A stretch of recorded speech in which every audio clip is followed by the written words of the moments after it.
dadkan oo gaaraya 500 oo qoysas danyar ah oo ku nool xirada barakacayaasha ee beerta daraawiishta degmada Holwadaag ee Muqdisho ayaa waxa deeq raashin ah soo gaarsiiyay jaaliyada Soomaaliyeed ee dalka Jarmalka ay hogaamiso Xaawo Maxamed Cusmaan iyo hay'adda Ansar International waxaana bixinta deeqdan loo wakiishay mu'assasada Muslim United School oo uu maamulo Dr. Xasan Xuseen Roble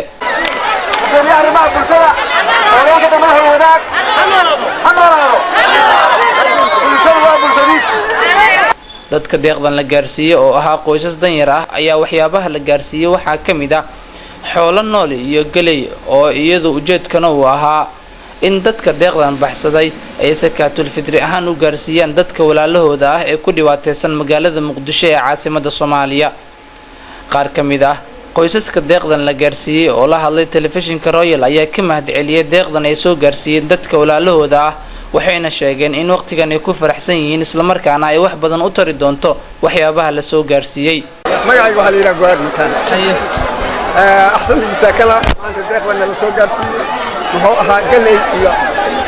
gobol hilib oo goosaar ahaan nala siiyay ahsan bisakala intii noo soo dhiibay ilaahay hadii khayr ha siiyo assalaamu calaykum warahmatullahi ka waran dadka walaalahaaga ah oo iyagoo sooman maanta idin afuriyay sidee ugu mahadcelinaysaa mahad weyn baan u celinayna ilaah baa iska leh mahadda ayagana waa u celinayna ahsan bisakala sadaqadii nala siiyay ilaahay ayadan meel san Allah ugu qabto ma santiis la warka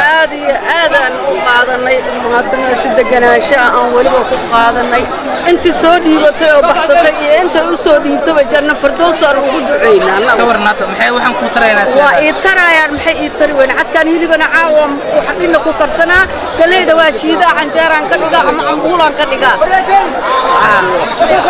alxamdulillah deedum haata hormar ilaahay kuma hadiyaan anti hanin iiti inti kala alla ilaahay wiina waahido kor allah kuweel ilaahay kor ma hadsantiin noolani geed tan meega bira aan kan istidaad alxamdulillah deeda hayniga gudoomiyaha xirada barakacayaasha ee beerta daraawiishta degmada Holwadaag ee magaalada Muqdisho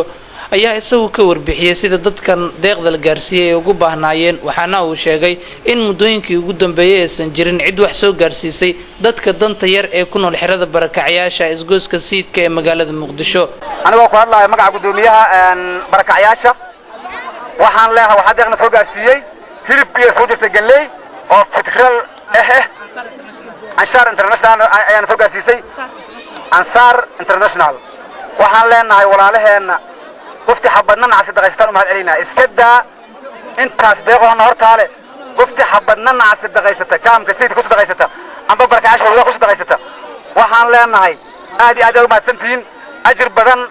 rabalaanka fadligiisa Alle ku bedel ayaan leenahay idinkuna waa mahadsantihiin dhammaan waxaan soo gaarsiiyay Xaawo Maxamed Cusmaan iyo dad kaleeto oo deeqdaas soo darsaday aad iyo aad ay u mahadsanyihiin idinkana waxaad u mahadsantihiin aad iyo aad sidoo kaleeto bada saxaafadda dhammaan waxayna soo gaarsiiyay deeqdahaas kala gedisan waxaan leenahay afur wanaagsan ayaan afurnay soo dhawaada jaaliyada Soomaaliyeed ee dalka Jarmalka iyo hay'adda Ansar International ayaa iyagu deeq noocan oo kala ah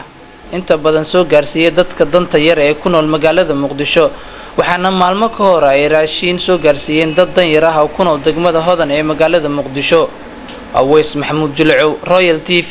Muqdisho